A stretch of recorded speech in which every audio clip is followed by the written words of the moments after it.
नहीं तो आगे बढ़ेंगे, आगे मतलब किधर जाएंगे, तो आगे हम लोग इसी इलेक्ट्रोस्टैटिक्स के जो डेरिवेशन पर हैं उसको गॉस थ्योरम की मदद से पढ़ना है, और तब फिर वापस आना है electric lines of force, electrostatic machines, one D graph generator, ये सब इसी चैप्टर में, चैप्टर से थोड़ा बाहर जाके गॉस थ्योरम में, और तब फिर वापस आना है।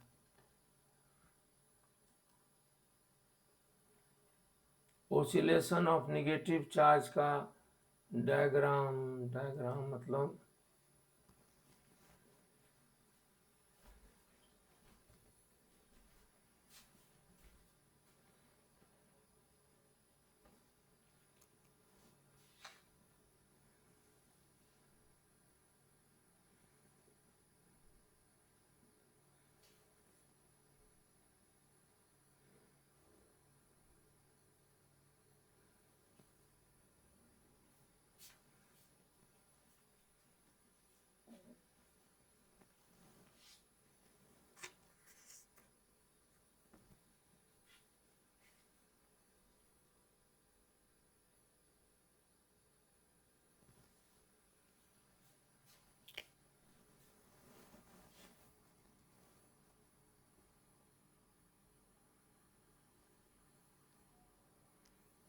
देखिए ये सरफेस है, प्लेन सरफेस, और यहाँ पर इलेक्ट्रिक फील्ड का डायरेक्शन इधर है।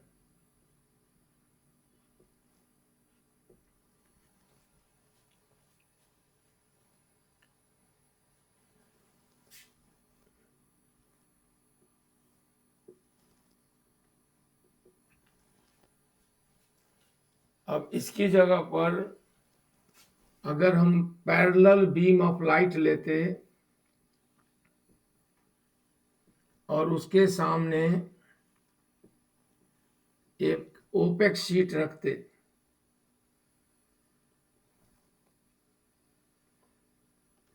ओपेक शीट मतलब अपारदर्शी शीट रखते, तो सामने स्क्रीन पर एक इमेज बनता, शैडो बनता, जिसका साइज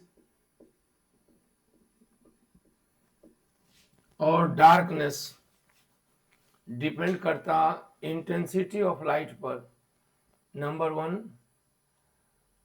डिपेंड करता area of the OPEC surface पर, नंबर 2, और डिपेंड करता ओरिएंटेशन ऑफ द सरफेस पर। अगर सरफेस का एरिया बड़ा हो तो शैडो बड़ा होगा, अगर सरफेस का एरिया बड़ा होता तो भी शैडो बड़ा होगा, यानी the size and intensity of darkness of shadow depends upon, ये है ओपेक शीट,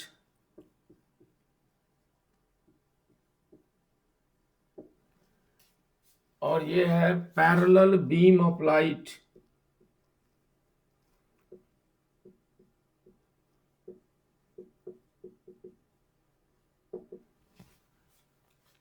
ये ओपेक शीट है और इधर है parallel beam of light,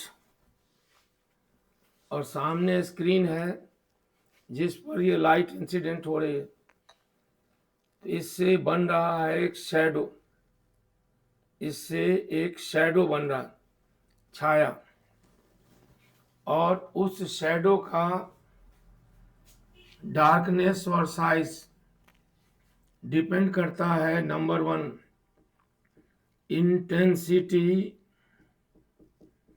of incident light,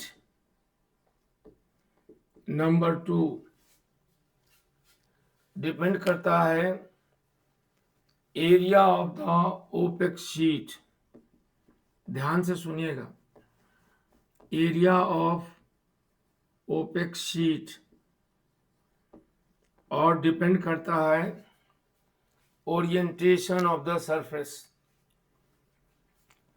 orientation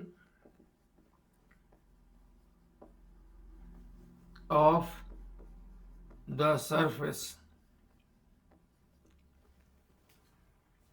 हम आपसे बात कर रहे हैं कि एक पैरेलल बीम ऑफ लाइट है, ये देख रहे हैं पैरेलल बीम ऑफ लाइट, इसके सामने ओपेक शीट है, उस ओपेक शीट मतलब अपारदर्शी शीट, उसके सामने एक स्क्रीन है, स्क्रीन पर उस अपारदर्शी शीट का शैडो बनता है। शैडो का आकार, शैडो माने छाया, शैडो का आकार और शैडो का डार्कनेस डिपेंड करेगा तीन बातों पर। नंबर 1, इंसिडेंट लाइट की इंटेंसिटी। नंबर 2, ओपेक शीट का area size. And number 3, sheet का ओरिएंटेशन। अगर इंटेंसिटी लो हो, इज लो, तो वहां डार्कनेस भी लो होगा, डार्कनेस भी लो होगा। एरिया अगर छोटा हो, area of sheet is directly proportional to area of shadow। और ओरिएंटेशन का क्या प्रभाव पड़ता है, इसको ऐसे समझें।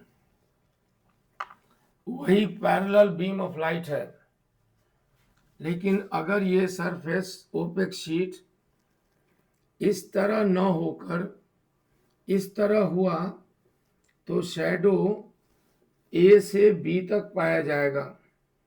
लेकिन अगर इसे झुका देते हैं कुछ एंगल पर तो शैडो छोटा हो जाएगा, केवल इतना बड़ा, सी से डी तक। इसलिए एरिया, सरफेस एरिया का ओरिएंटेशन काउंट करता है, वो तय करता है कि शैडो का आकार क्या होगा। सरफेस एरिया का साइज भी तय करता है और इंसिडेंट फील्ड की इंटेंसिटी सब तय करती है कि शैडो का आकार क्या होगा। ठीक यही कंसेप्ट है, हम लाइट की जगह इलेक्ट्रिक फील्ड लेंगे, ओपेक शीट की जगह ज्योमेट्रिक सरफेस लेंगे और शैडो की जगह फ्लक्स लेंगे, electric flux, flux of the field intercepted by the surface, flux of the field intercepted by the surface।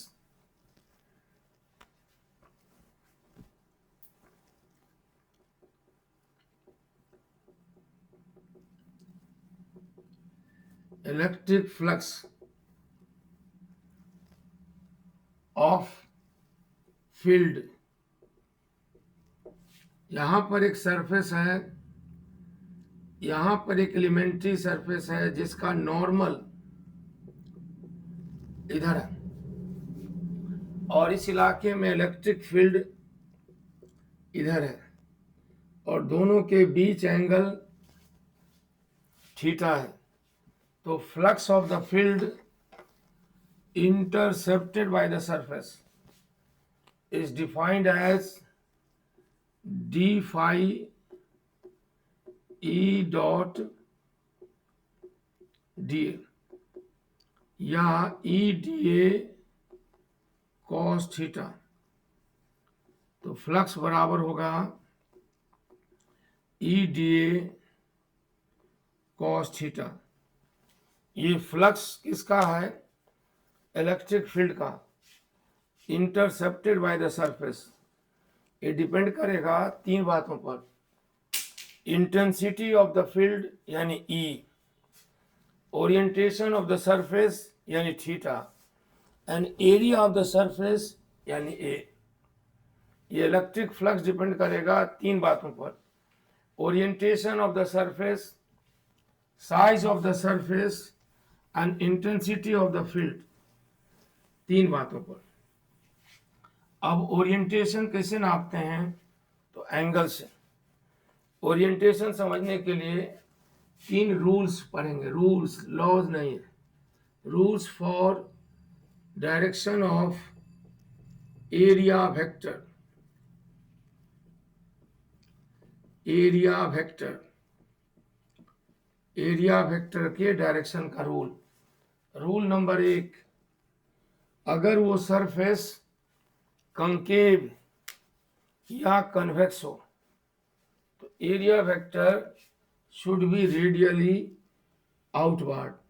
जैसे ये सरफेस कंकेव है या कन्वेक्स है तो एरिया वेक्टर रेडियली आउटवर्ड होगा। ये डी ए, यहाँ पर डी ओमेगा, डी ओमेगा छोड़ो।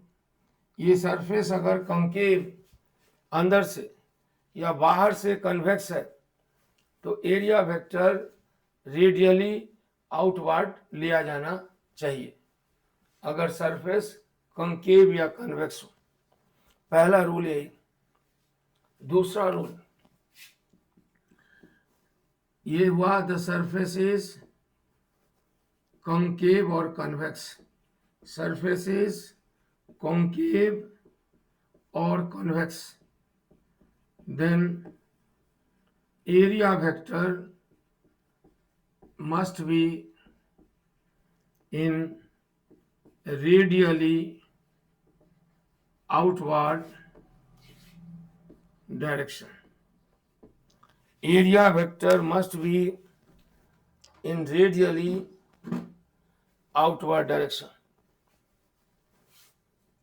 और दूसरा, if the surface is plane and part of enclosure, enclosure ऐसा घेरा जिसमें concept of inside and outside होता हो, कम से कम 2 सरफेस से बना है तो इसको आप इनसाइड मान सकते हैं और इस रीजन को आउटसाइड। कम से कम 2 सरफेस हो, यानी इससे ज़्यादा सरफेस, एग्जाम्पल जैसे क्यूबिकल, ज्योमेट्रिक क्यूबिकल सरफेस, मान लीजिए ये क्यूब है ऐसे, इसमें कितनी सतहें हैं, तो 6 हैं, सभी सतह प्लेन है और इनक्लोजर का पार्ट है, यानी एक घेरा है उसी का हिस्सा है। तो अगर सरफेस प्लेन हो और इनक्लोजर का पार्ट हो तो एरिया वेक्टर नॉर्मली आउटवर्ड लेना चाहिए। इन रूल्स को, ये कोई थ्योरी वो वाली नहीं है बोर्ड में लिखना है, ऐसा नहीं, ये रूल्स फॉलो करेंगे तो फ्लक्स निकालने में कन्वीनियंस होगा। तो पहला रूल कि सरफेस कॉन्केव या कन्वेक्स हो, area vector should be radially outward. दूसरा rule, if the surface is plane, यहाँ से एंड पार्ट ऑफ इनक्लोजर, जैसा कि क्यूबिकल सरफेस है, इसमें सरफेस प्लेन है और लेकिन एक इनक्लोजर का हिस्सा है, इसमें area vector should be normally outward, area vector should be normally outward, इसमें एरिया वेक्टर नॉर्मली आउटवर्ड होगा, शुड बी नॉर्मली आउटवर्ड, अगर सरफेस प्लेन हो और पार्ट ऑफ इनक्लोजर हो। और तीसरा केस है कि सरफेस प्लेन तो है लेकिन किसी इनक्लोजर का पार्ट नहीं है, तो उस केस में एरिया वेक्टर नॉर्मल ही होगा, लेकिन नॉर्मल तो 2 हो सकता है, तो वो वाला नॉर्मल देखिए यहाँ B C, if the surface is plane, surface is plane and part of, and surface plane है and is not part of enclosure, not part of enclosure, surface plane हो लेकिन इनक्लोजर का पार्ट न हो तो area vector must be normal, area vector must be normal. आपको लगता है कंप्लीट बात हो गई? नहीं बात हुई, क्योंकि नॉर्मल अगर लें तो वो भी दो डायरेक्शन हो सकता है, एक नॉर्मली राइट भी हो सकता है, एक नॉर्मली लेफ्ट भी हो सकता है। तो ये कौन वाला नॉर्मल चाहिए? नॉर्मल वो वाला मेकिंग एक्यूट एंगल किसके साथ? With the field vector, with the field vector, with the field vector. यानी अगर सरफेस प्लेन हो और इनक्लोजर का पार्ट न हो, सिंगल सरफेस हो, तो area vector normal to the surface होगा। अगर ऐसा कहते हैं तो नॉर्मल तो दो दो हो सकता है, एक नहीं, राइट भी और लेफ्ट भी। तो इसमें से कौन वाला नॉर्मल? तो वो वाला नॉर्मल जो उस प्लेन के नॉर्मल भी हो और फील्ड वेक्टर के साथ एक्यूट एंगल बनाए, जो उस प्लेन के नॉर्मल हो और फील्ड वेक्टर के साथ एक्यूट एंगल बनाए, वो वाला नॉर्मल। यानी तीन रूल हुआ। हम क्या निकालने चाह रहे हैं? इलेक्ट्रिक फ्लक्स किसका होता है? फील्ड का। कौन इंटरसेप्ट करता है? तो सरफेस। ठीक उसी तरह जैसे लाइट के पाथ पर ओपेक शीट रख दें तो एक शैडो बनता है, and size of the shadow determines how much light is intercepted by the surface, और area of the shadow and orientation of the shadow. उसी तरह इलेक्ट्रिक फील्ड स्पेस में कोई ज्योमेट्रिक सरफेस रखें तो उस ज्योमेट्रिक सरफेस पर, कोई ज्योमेट्रिक सरफेस रखें तो उस ज्योमेट्रिक सरफेस पर, उसका जो ज्योमेट्रिक सरफेस है उस पर जितना इलेक्ट्रिक फ्लक्स इंटरसेप्ट होगा वह तीन बातों पर डिपेंड करेगा। It will depend upon area, it depends upon field intensity and orientation. All the three dependence when expressed by single term is called electric flux. और उस समय एरिया का झुकाव लेना है, डायरेक्शन लेना है, तो उसके लिए रूल नंबर 1, अगर दिया गया सरफेस कंकेव या कन्वेक्स हो, एरिया वेक्टर रेडियली आउटवर्ड। अगर दिया हुआ सरफेस प्लेन हो और इंक्लोजर का पार्ट हो, एरिया वेक्टर नॉर्मली आउटवर्ड। और अगर सरफेस प्लेन हो लेकिन किसी इंक्लोजर का पार्ट न हो तो एरिया वेक्टर नॉर्मल होगा, लेकिन फील्ड के साथ वो है नॉर्मल जो फील्ड के साथ एक्यूट एंगल बनाए। एक नॉर्मल ये भी हो सकता है, लेकिन ये वाला नॉर्मल फील्ड के साथ ऑब्ट्यूज एंगल बनाता है, इसलिए इसे नहीं लेंगे। इस तीन रूल को फॉलो करते हुए हम लोग इलेक्ट्रिक फ्लक्स निकालना सीखेंगे। अभी किसका फ्लक्स होता है? तो फील्ड का। और कौन इंटरसेप्ट करता है? तो सरफेस। अब उसी में पहला केस देखते हैं, determination of flux intercepted by different geometric surface. मगर फ्लक्स किसका? तो फील्ड का। फील्ड कैसा है? तो ऐसा भी हो सकता है कि यूनिफॉर्म हो और ऐसा भी हो सकता है कि नॉन यूनिफॉर्म हो। तो फील्ड अभी यूनिफॉर्म है। तो लिखते हैं डिटर्मिनेशन ऑफ फ्लक्स, डिटर्मिनेशन किसका? ऑफ फ्लक्स, किसका? Of the field. फील्ड कौन सा? Electric field. Of the electric field intercepted bye, intercepted bye, determination of flux of electric field intercepted bye, किसके द्वारा? तो intercepted bye uniform electric field का ले रहे हैं। अभी हम लोग यूनिफॉर्म का सीख रहे हैं। Intercepted bye closed geometric surface, geometric है, मटेरियल नहीं है, जियोमेट्रिक सरफेस। यानी हमारे पास एक फील्ड है और फील्ड यूनिफॉर्म है। फील्ड रीजन में एक सरफेस रखा गया है और सरफेस मटेरियल सरफेस नहीं है, ज्योमेट्रिक सरफेस है, तो उसके द्वारा इंटरसेप्टेड फ्लक्स हमें निकालना है। तो सबसे पहला काम क्या करेंगे? एक सिलिंड्रिकल सरफेस है, closed cylindrical surface, cylindrical surface, और where field is, where uniform field is along axis of cylinder,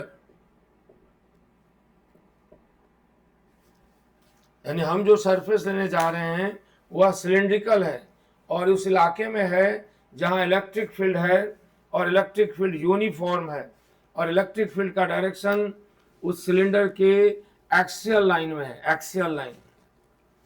तो हम एक ज्योमेट्रिक सरफेस मान लेते हैं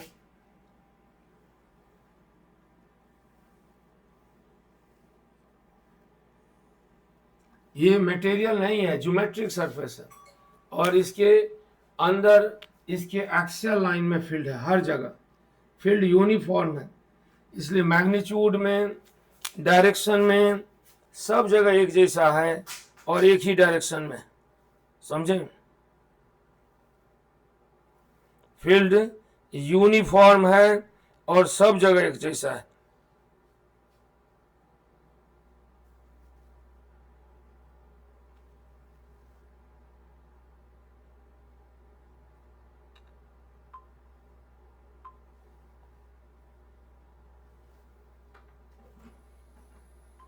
ठीक है, चलिए तो फ्लक्स कैसे निकालेंगे?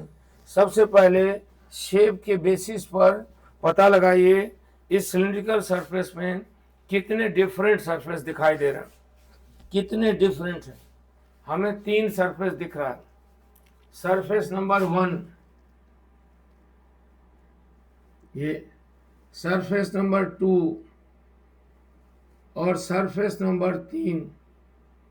अब बताइए तीनों को किस कैटेगरी में रखेंगे? हम लोग 3 केस पढ़े थे। पहला केस जब सरफेस कॉन्केव या कॉन्वेक्स हो, then area vector must be radially outward.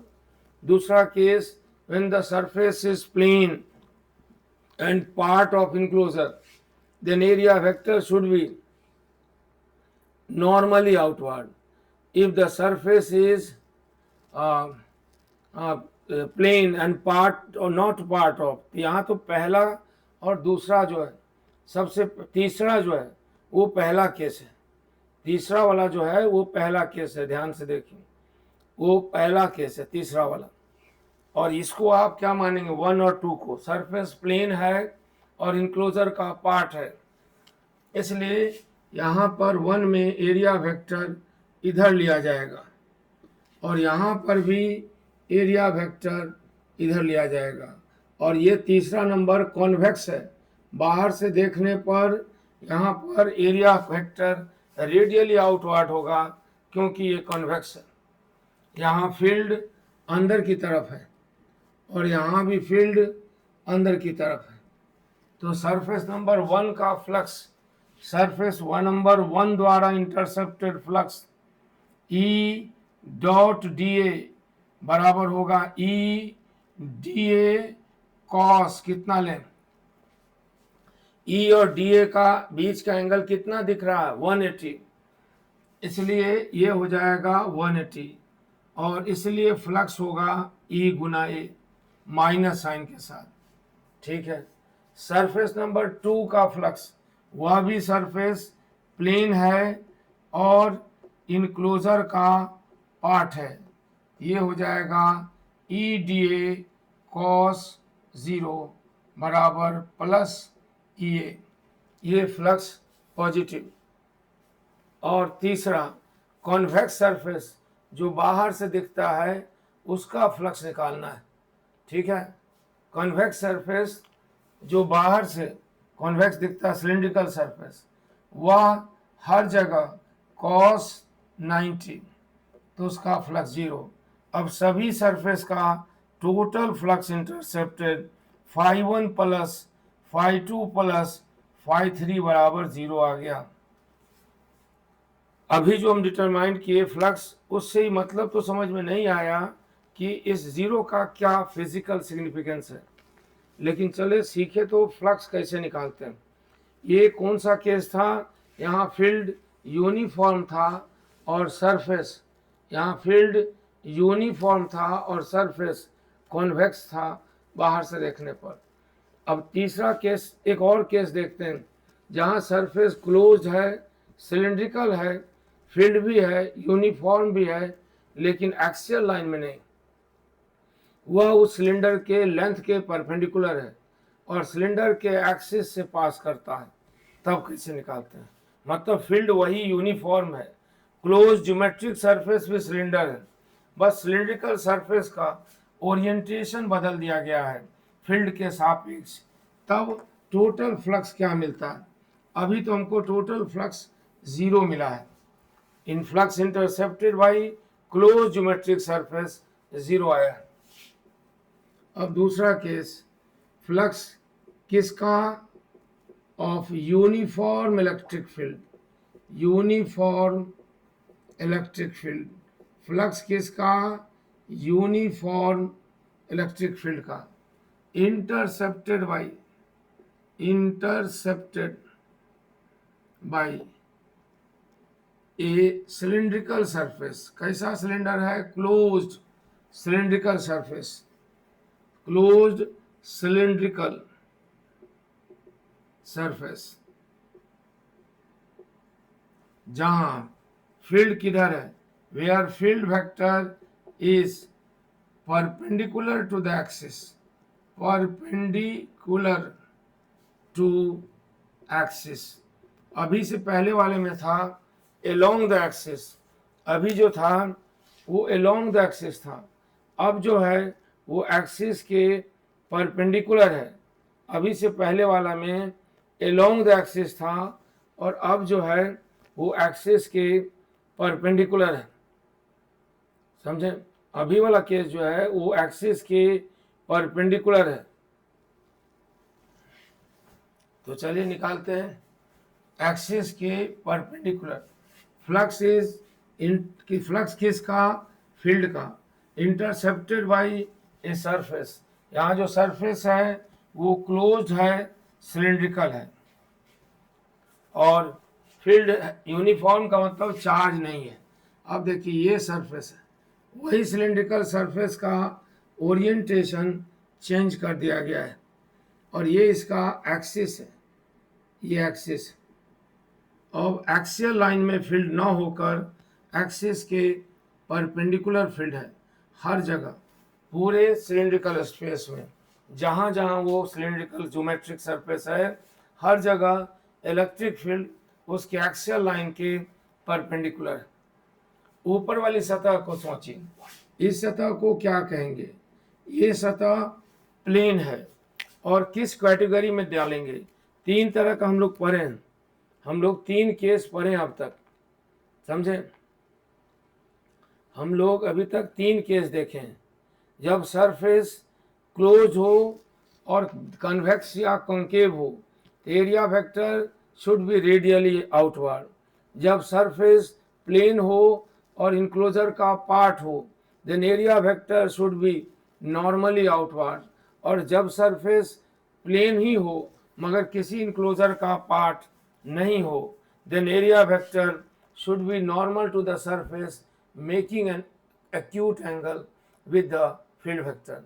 अभी वाला जो सरफेस है सबसे ऊपर वाला, उसमें एरिया वेक्टर एक्सियल डायरेक्शन में होगा क्योंकि ऊपर वाली सतह क्रॉस सेक्शनल सरफेस है और फील्ड वेक्टर इधर है। तो सरफेस नंबर 1 के लिए एरिया वेक्टर और फील्ड वेक्टर के बीच का एंगल 90 डिग्री है, इसलिए सरफेस नंबर 1 का flux EDA cos 90 becomes equal to 0। ठीक है। और नीचे वाली सतह का देखिए, नीचे वाली जो फ्लैट सरफेस है, जो सरफेस प्लेन है लेकिन और इनक्लोजर का पार्ट है, उसका area vector normal to the surface यानी एक्सियली आउटवर्ड होगा और वहाँ पर भी फील्ड इधर है, तो दोनों के बीच का एंगल 90 है। Flux intercepted by other flat surface is cos 90 is 0। अब बच गया सिलिंड्रिकल सरफेस। सिलेंड्रिकल सरफेस जो है गोल, जो बाहर से दिखने पर कन्वेक्स है, उसके द्वारा इंटरसेप्टेड फ्लक्स का कैलकुलेशन करना। तो इसके लिए थोड़ा फिर से डायग्राम बनाना होगा। देखिए फिर से डायग्राम कैसे बना रहे हैं, तो ये हम सिलिंड्रिकल ज्योमेट्रिक सरफेस दिखा रहे हैं। याद रहे ये ज्योमेट्रिक सरफेस है, ज्यामितीय सतह। यहां भी ज्यामितीय सरफेस है ये। अब क्या करेंगे, तो हम लोग करेंगे कि यहां से थीटा एंगल पर डी थीटा एंगल सबटेंड करने वाला बाहरी सरफेस पर लेंथ के पैरेलल एक एलिमेंट्री स्ट्रिप कंसीडर कीजिए।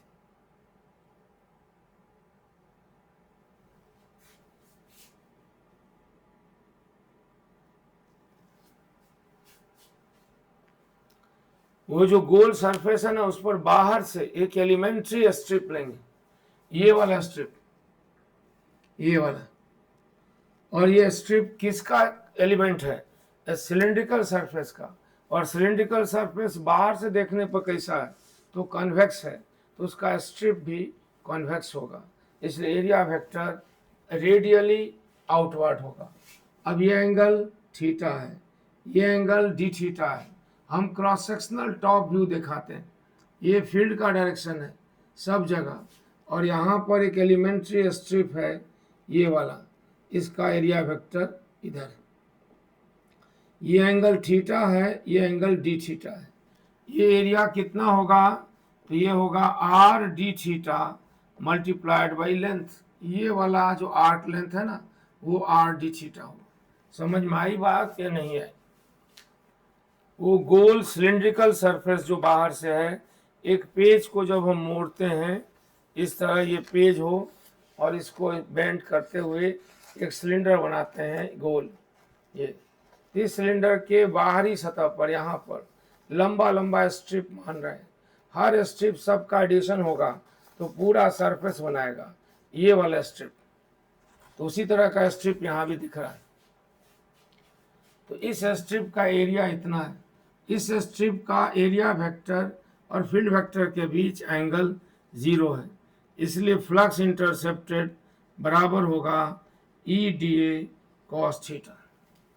अब इसे हम इंटीग्रेट करेंगे, E D A cos theta. अब हम इसे इंटीग्रेट करते हैं पूरे सरकमफ्रेंस के लिए, और तब फ्लक्स देखते हैं कितना आता है सिलिंड्रिकल सरफेस का। तो total electric flux intercepted bye cylindrical surface is E R L cos theta D theta round the circuit, यानी 2 पाई। अब कॉस का इंटीग्रल होता है साइन थीटा, इसलिए यहाँ साइन थीटा हो गया, और 0 से 2 पाई।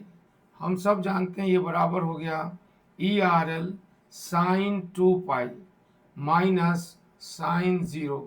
साइन 2 पाई भी 0 ही है, एक राउंड घूम जाइए तो 0 आ गया, इसलिए पूरा फ्लक्स 0 हो गया।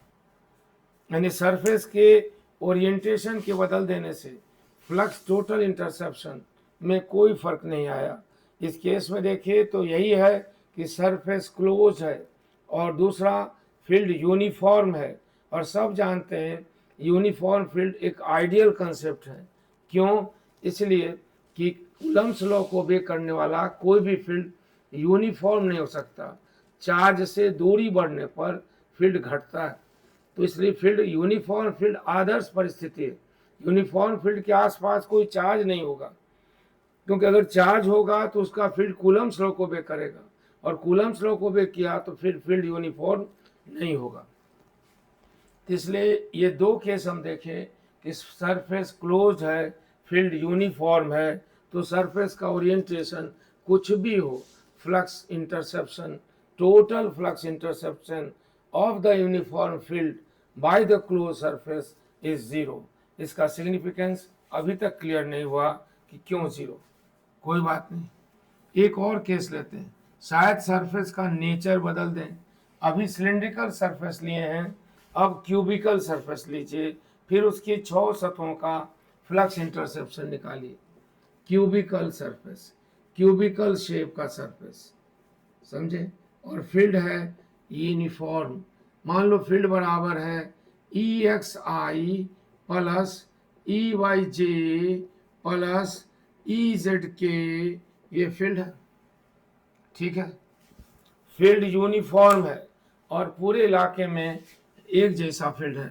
इस फील्ड स्पेस में आपको फिर बताएं कि हम लोग क्या पढ़ रहे हैं। There is electric field in any region, the field, the intensity of the field, the presence और absence of the field, the nature of variation and strength of the field is measured in terms of intensity. एक तरीका ये, जब हम intensity किसी point पर लेते हैं, और दूसरा तरीका है it may be measured in terms of interception of the flux by geometric surface, जिसका definition E dot D A. इस फील्ड का वैल्यू देखकर लगता है कि फील्ड 3 डायमेंशनल है और यूनिफॉर्म है, और इसी इलाके में एक क्लोज्ड ज्योमेट्रिक सरफेस हम विजुलाइज करते हैं।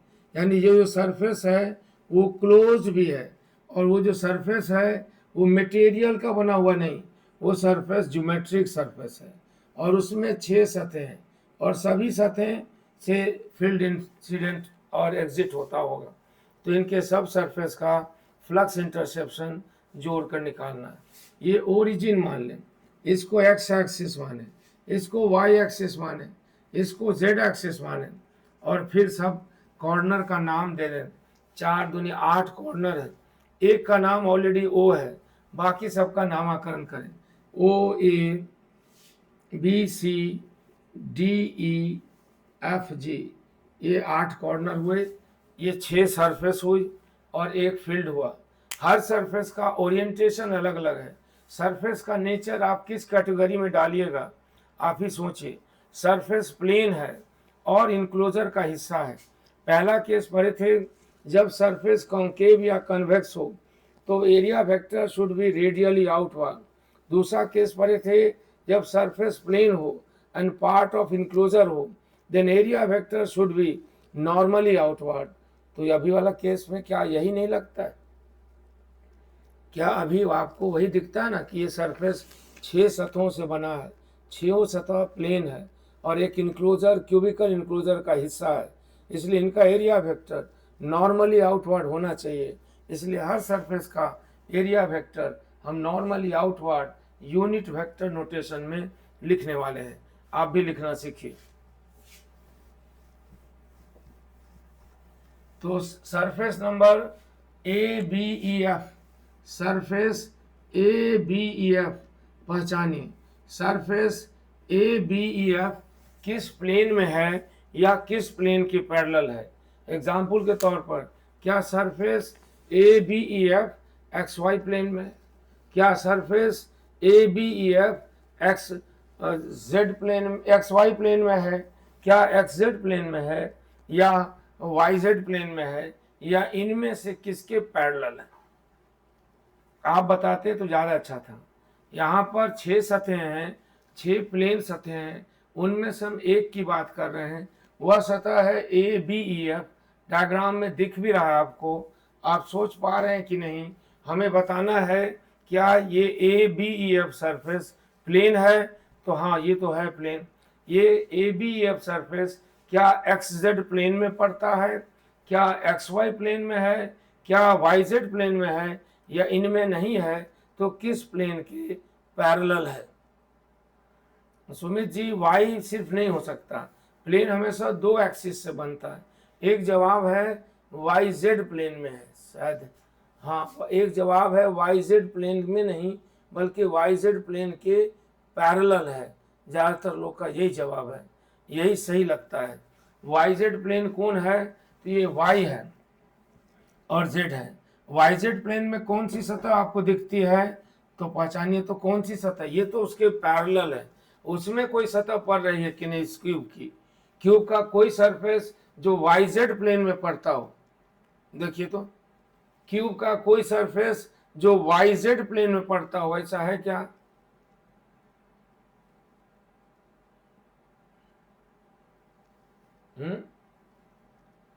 पहचानिए ना, नाम दे सकते हैं ना, A B E F O C B C O C D G, ऐसे करके कुछ नाम दे सकते हैं।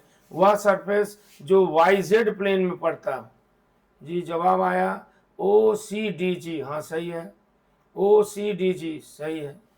हाँ, तो ये सरफेस जो है ना, नहीं सी बी ए ओ नहीं है, पहचानिए, सी बी ए ओ जो है वो एक्स जेड प्लेन में है, हमें वाई जेड प्लेन का बात करना था, वाई जेड प्लेन में, समझे? C B Y Z plane में है, ओ सी डी जी या ओ जी डी सी कह सकते हैं, और उसी के पैरेलल ये है। वाई जेड प्लेन की बात करनी थी, इस प्लेन में पड़ता है ओ सी डी जी, और उसके पैरेलल है A B E F, A B E F बराबर हुआ उसके पैरेलल, तो वाई जेड प्लेन के पैरेलल है ए बी ई एफ।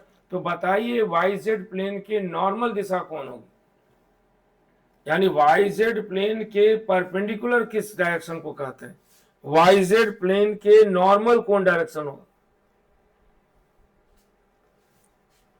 ये जो आप समझ के पढ़ते हैं ये लाख गुना बेहतर है वनस्पति। हाँ, वाई जेड प्लेन के नॉर्मल हुआ एक्स एक्सिस, ठीक है, इसीलिए हम यहां लिखते हैं यूनिट वेक्टर आई, ठीक है।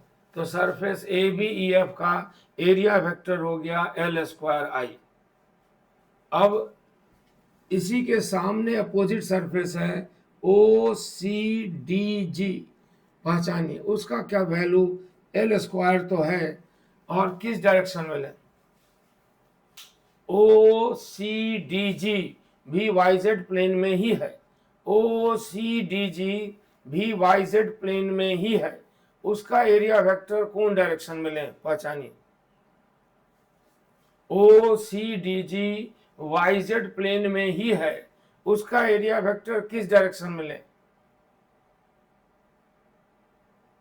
हमेशा उसके नॉर्मल होता है, जिस प्लेन में हो उसके नॉर्मल होगा और बाहर की तरफ होगा।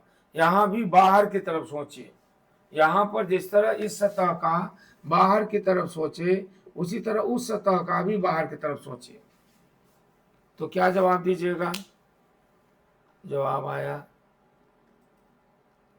जवाब आया एक्स एक्सिस। जवाब आधा सच है, एक्स एक्सिस में दो होता है, पॉजिटिव एक्स एक्सिस या निगेटिव एक्स एक्सिस, ये भी तो बताइए। एक्स एक्सिस सही है, लेकिन पॉजिटिव एक्स एक्सिस की निगेटिव एक्स एक्सिस, तो जवाब आया नहीं आया कुछ, एक्स का डायरेक्शन में होगा सही है, लेकिन एक्स एक्सिस निगेटिव या पॉजिटिव, याद रहे पॉजिटिव ये डायरेक्शन है, और इस डायरेक्शन में इस सरफेस का आउटवर्ड है, ओसीडीजी का आउटवर्ड डायरेक्शन कौन सा होगा, ओसीडीजी का आउटवर्ड डायरेक्शन पॉजिटिव कैसे होगा, सब लोग जवाब दे रहे हैं पॉजिटिव, ओसीडीजी का आउटवर्ड डायरेक्शन प्लस एक्सिस, बाबू सोच भी नहीं रहो, अरे महाराज प्लस एक्सिस इधर है, तो कहां से ओसीडीजी, अंदर की तरफ थोड़ी लेना है, रूल भूल गए। अभी ना रूल था कि अगर सरफेस प्लेन हो और इनक्लोजर का पार्ट हो, area vector should B and must be normally outward, outward, तो आउटवर्ड किधर बनता है, बाहर ना बनेगा, इसका आउटवर्ड तो बाहर बनेगा, इसलिए ये होगा निगेटिव एक्स एक्सिस, ठीक है, ये निगेटिव एक्स एक्सिस हो। अब इनका फ्लक्स निकालिए, फ्लक्स निकालने में दिक्कत आ रही है, तो एक कॉन्सेप्ट को याद दिला दे, वेक्टर का ज़्यादातर लोगों को याद होना चाहिए। अगर ऐसा लिखा हो ए एक्स आई, ए वाई जे, ए जेड के, ऐसा लिखा हो, और वेक्टर बी बराबर B x I plus B Y J plus B Z के लिखा हो, तो याद रखिए ए डॉट बी जब आता है, ए बराबर हो जाता है ए एक्स बी एक्स प्लस ए वाई बी वाई प्लस ए जेड बी जेड, इस कॉन्सेप्ट की ज़रूरत है। ये भी याद रखिए कि आई डॉट आई, जे डॉट जे, के डॉट के हमेशा 1 होता है, और बाकी जितना डिसिमिलर है सब 0 होता है। अब निकालिए ए बी ई एफ का फ्लक्स इंटरसेप्शन, तो फ्लक्स किसका, फील्ड का, इंटरसेप्टेड बाय द सरफेस, बराबर हो जाएगा E dot A B E F. चलिए निकालिए कितना आएगा। हमें डिस्ट्रीब्यूटिव लॉ लागू होता है, हम I से डॉट प्रोडक्ट लेंगे, हम E की जगह लिखेंगे E X I plus E Y J plus E Z K and then dot L square I. अब आप निकालिए I का डॉट प्रोडक्ट। जब I डॉट आई होता है तो 1 होता है, जब I डॉट जे होता है तो 0, जब I डॉट के होता है तो 0। तो इसका फ्लक्स कितना आएगा। इस I से सबका डॉट प्रोडक्ट होगा।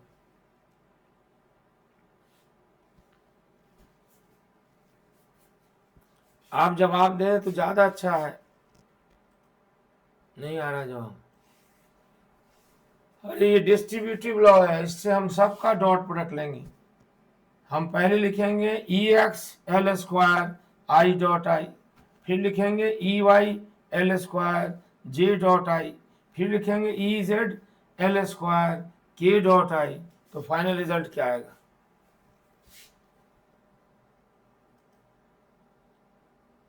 जी जवाब है, क्या जवाब है, ई एक्स एल स्क्वायर। हाँ सही है, इसका वैल्यू आ जाएगा ई एक्स एल स्क्वायर और प्लस में, बाकी सब 0 हो जाएगा। अब यही फ्लक्स निकालना है किस सरफेस का, सरफेस ओ सी डी जी का। तो ई डॉट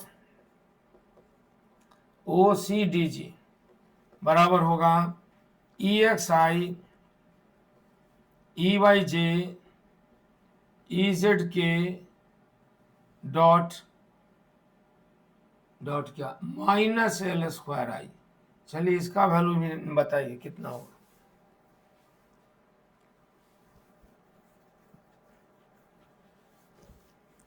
उसका वैल्यू तो आप लाए ना, ई एक्स स्क्वायर एल, इसका वैल्यू क्या होगा।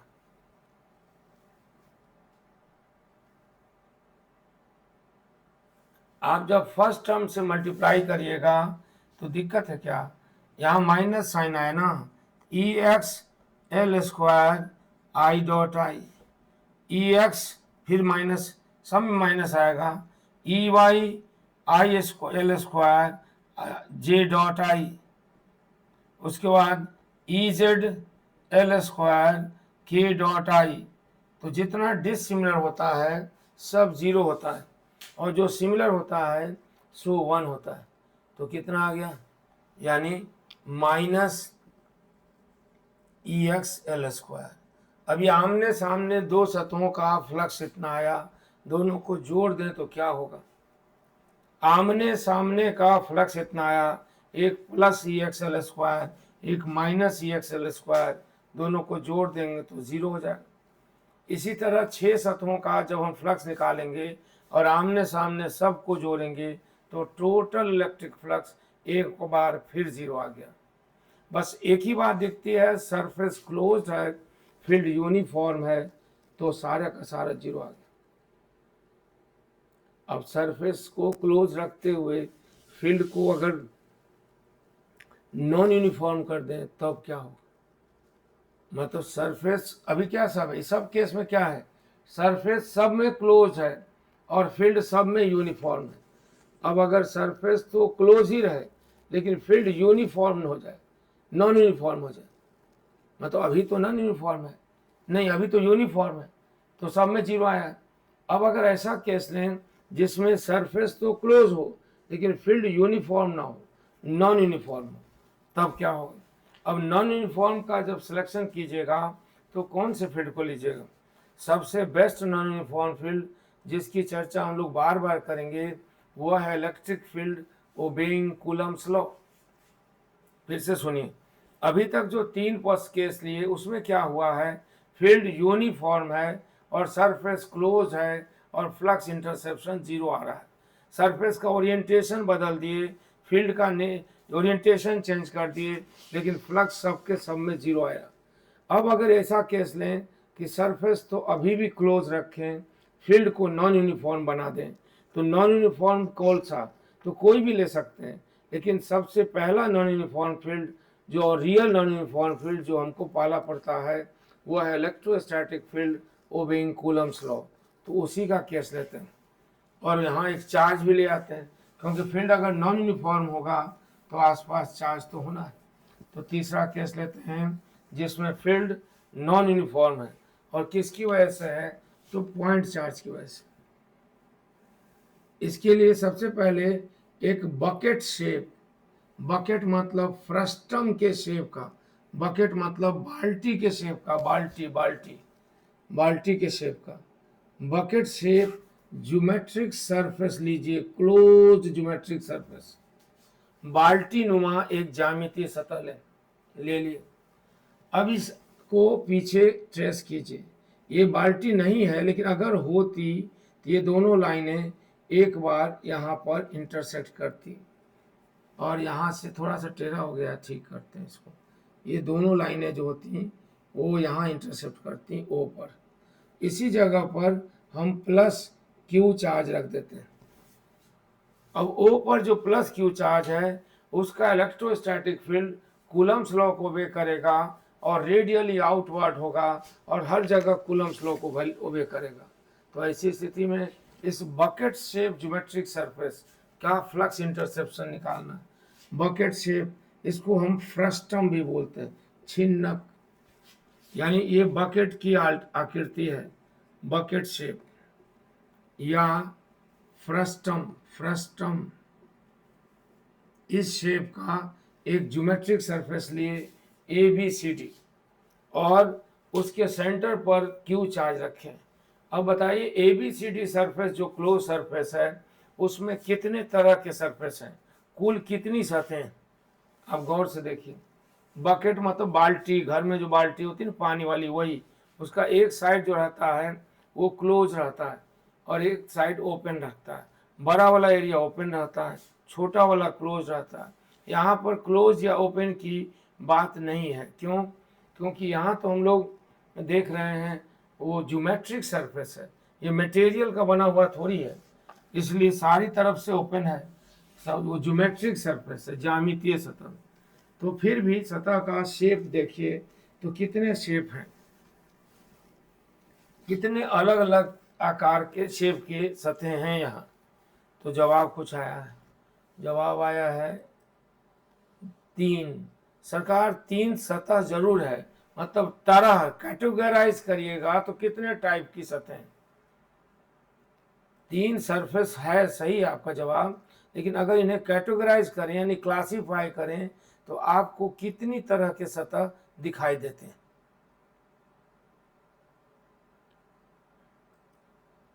2, हाँ सही है, 2 फ्लैट सरफेस है और एक कन्वेक्स सरफेस है। फ्लैट सरफेस इनक्लोजर का पार्ट है, इसलिए इस फ्लैट सरफेस का एरिया वेक्टर नॉर्मली आउटवर्ड होगा dA2। और ये एक और फ्लैट सरफेस है छोटा वाला, उसी लाइन में ले सकते हैं और इसका एरिया वेक्टर नीचे की तरफ होगा dA1। क्यों? इसलिए कि सरफेस अगर प्लेन हो और इनक्लोजर का पार्ट हो तो area vector should be normally outward, radially outward नहीं, नॉर्मली आउटवर्ड। इस बात को ध्यान दीजिए। और इसके अलावा एक और सतह है, वह बाहर से देखने पर कॉन्वेक्स है, ये वाली सतह। इस सतह का एरिया वेक्टर रेडियली आउटवर्ड होगा चारों तरफ से। अब कूलम्स लॉ को आप जानते हैं, यानी ये जो O है ना, the field is due to point charge, field is due to point charge and which obey Coulomb's law, obeying Coulomb's law. यानी हमारा फील्ड नॉन यूनिफॉर्म है और वो कूलम्स लॉ को ओबे करता है। तो अगर वैसा फील्ड है तो एक बार बात पक्की है कि पॉइंट चार्ज के सराउंडिंग में जो इलेक्ट्रोस्टैटिक फील्ड होगा वो रेडियल होगा और डाइवर्जिंग होगा, रेडियली आउटवर्ड होगा। सब सहमत है ना इस बात से? तो जब फील्ड रेडियली आउटवर्ड होगा, नॉन यूनिफॉर्म होगा, तो यहाँ पर इलेक्ट्रिक फील्ड की दिशा क्या होगी? ये जो AB सरफेस में बीच में जो हम शेडेड एरिया दिखा रहे हैं वहाँ पर इलेक्ट्रोस्टैटिक फील्ड की दिशा किधर होगी? कुछ बता सकते हैं? इस पॉइंट चार्ज के कारण इस पॉइंट पर हम इसको नाम P1 दे सकते हैं। P1 पर इलेक्ट्रोस्टैटिक फील्ड की दिशा किधर होगी? आप कई तरह से बता सकते हैं, इस लाइन में होगी, बाहर की तरफ होगी, अंदर की तरफ होगी, कूलम्स लॉ को वे करने वाला फील्ड है। कुछ तो सोचिए।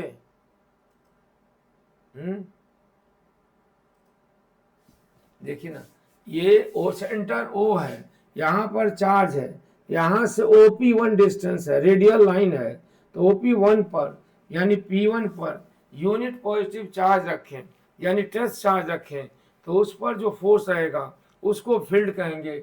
वह फील्ड किधर होगा? डायरेक्शन में।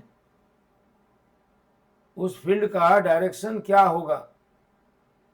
अब सोचिए, नहीं तो कैसे पढ़ेंगे हैं? फील्ड का डायरेक्शन किधर होगा? उस फील्ड का किसी को नहीं समझ में आ रहा। आपको पता है ना, पॉइंट चार्ज के सराउंडिंग में फील्ड रेडियल होता है।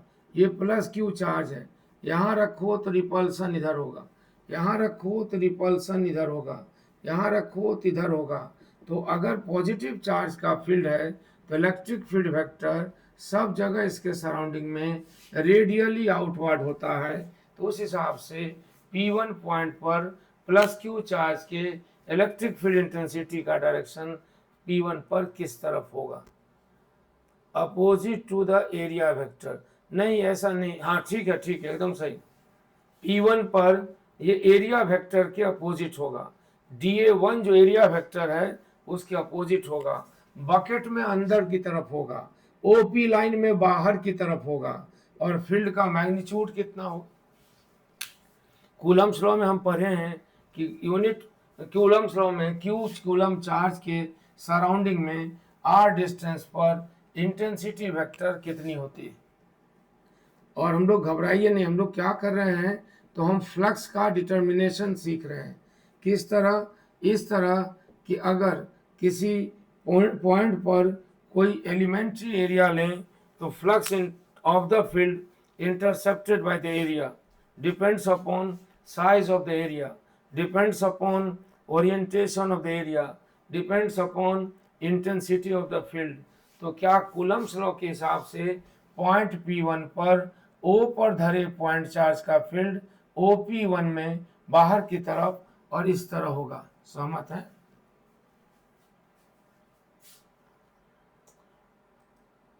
ठीक है, लगता है सहमत मान लें। इसी तरह P2 पर बताइए फील्ड वेक्टर किधर होगा?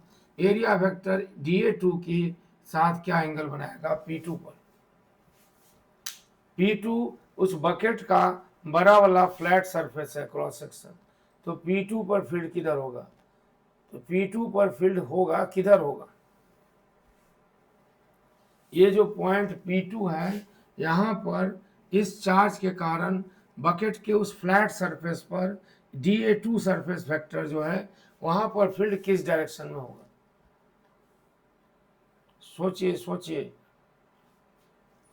यूनिट यहाँ पर पॉइंट चार्ज है, इससे OP2 दूरी पर अगर हम यूनिट पॉजिटिव चार्ज रखें तो उस पर फोर्स का डायरेक्शन किधर की तरफ होगा? थोड़ा सोच लीजिए, अच्छा से समझेंगे। यहाँ पर चार्ज रखें, अरे भाई यहाँ पर चार्ज होता, यहाँ पर टेस्ट चार्ज रखते तो ज्वाइनिंग लाइन में बाहर की तरफ होता ना फील्ड।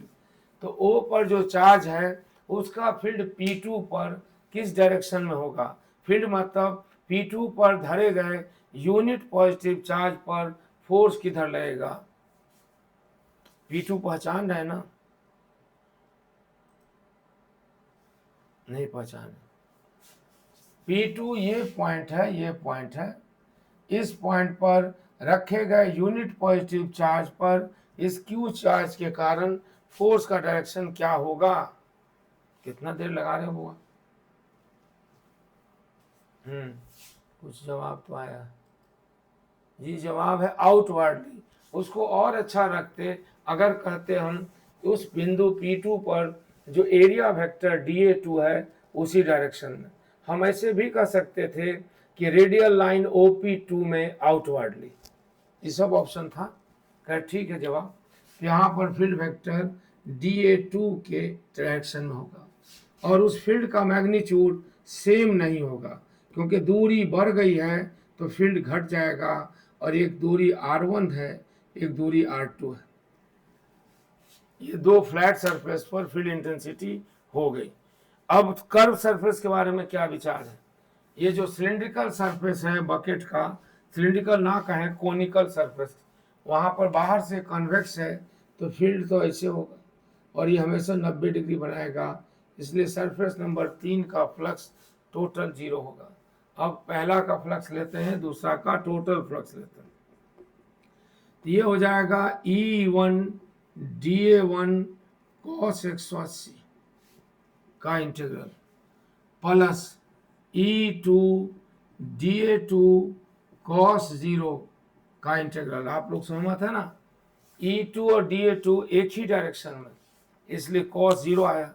E1 और dA1 जो है अपोजिट डायरेक्शन में, इसलिए cos 180 आया।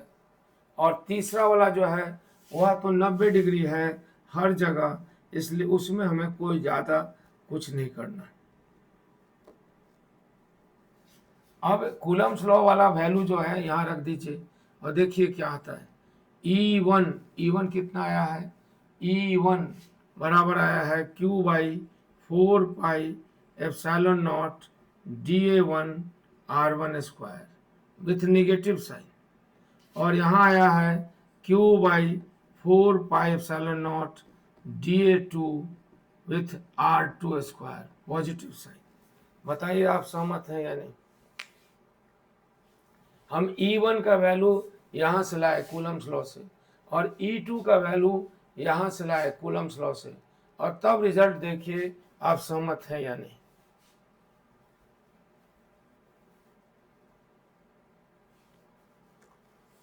अगर आप सहमत हैं तो हम इसको लिख सकते हैं Q/4πε0 इंटीग्रल dA2 R2 का square minus dA1 R1 square. ये हम चार्ज भी ले लिए हैं, फील्ड नॉन यूनिफॉर्म भी है, फील्ड यहाँ नॉन यूनिफॉर्म है और साथ में चार्ज भी है, और तब फ्लक्स।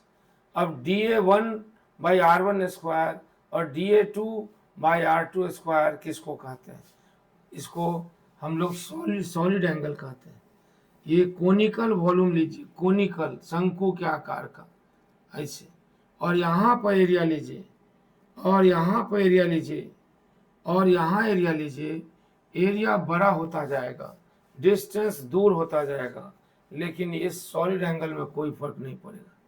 ये जो एंगल है डी ओमेगा, ये बराबर होगा dA1/R1 स्क्वायर बराबर dA2/R2 स्क्वायर बराबर dAn/Rn स्क्वायर, इसलिए सब बराबर होगा। इसे सॉलिड एंगल कहते हैं। सॉलिड एंगल नहीं समझे? देखिए ये प्लेन सरफेस है, इसको मोड़ कर कोण बना लेते हैं, ये ऐसे ऐसे ऐसे कोण बना ली। अब ये कोनिकल वॉल्यूम जो है ये यहाँ से शुरू होके ये यहाँ से ये दूरी बढ़ती जाएगी, इसका एरिया बड़ा बड़ा बड़ा बड़ा होता जाएगा, लेकिन सबके द्वारा सेंटर पर, यहाँ जो बेस में सेंटर है, जो रेशियो है एरिया बटा आर स्क्वायर सेम रहेगा सबके यहाँ कोना पर, ये एपेक्स पर। जबकि नज़दीक में देखेंगे तो क्रॉस सेक्शन छोटा, दूर जाते हुए में ये साइज बड़ा बड़ा बड़ा होता जाता है।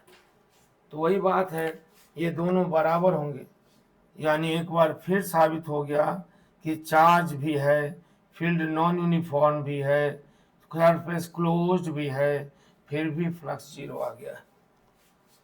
अब तो आदमी परेशान हो रहा है कि ऐसा क्यों हुआ। अभी तक जो केस लिए सब में एक बात थी कॉमन कि सरफेस क्लोज था, सब में कॉमन थी कि फील्ड यूनिफॉर्म था, सब में था। एक में चार्ज भी लिए थे और नॉन यूनिफॉर्म फील्ड भी लिए, और सरफेस क्लोज भी लिए, और चार्ज भी लिए, सरफेस के बाहर लिए, फ्लक्स इंटरसेप्शन 0 आया। इसमें अगर सॉलिड एंगल में थोड़ा सा प्रॉब्लम है तो कल के क्लास में हम सॉलिड एंगल डिटेल से बता देंगे। हम भूलने लगे तो आप मैसेज करके याद दिला दीजिएगा कि सॉलिड एंगल डिटेल से पढ़ना। यहाँ देखिए सब में ये बड़ा से बड़ा भी हो जाए तो क्या फर्क पड़ता है। The source of the field that is charge, वो तो इस तरह है कि फर्स्ट सरफेस आप चार्ज की जगह बल्ब जला देते तो इस ज्योमेट्रिक सरफेस से कितनी रोशनी निकलती। ये ज्योमेट्रिक सरफेस पर हर जगह रोशनी तो होती, लेकिन उसके अंदर से कितनी रोशनी बाहर आती। ये जो कोनिकल बकेट शेप सरफेस है उसको वो ज्योमेट्रिक सरफेस होता और यहाँ पर चार्ज के बदले बल्ब जल रहा होता और बल्ब भी पॉइंट सोर्स होता। रेडियली आउटवर्ड प्रकाश की किरणें निकलती, तो ये ABCD ज्योमेट्रिक सरफेस के अंदर से कितना लाइट निकलता, जबकि उसके हर एक पॉइंट पर फील्ड होता, लाइट होती।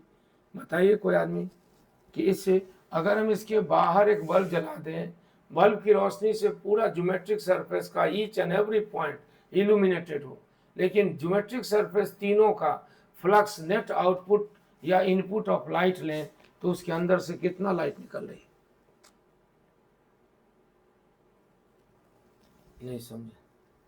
ये ABCD जो बकेट शेप या frustum shape geometric boundary surface है, उसके बाहर इस पॉइंट पर एक बल्ब जल रहा हो, उस बल्ब की रोशनी इस सतह के तीनों सरफेस के हर एक पॉइंट को इल्यूमिनेट करती हैं, प्रकाशित करती हैं।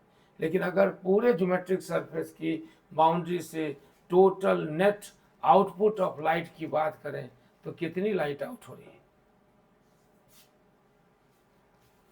बातें नहीं समझे।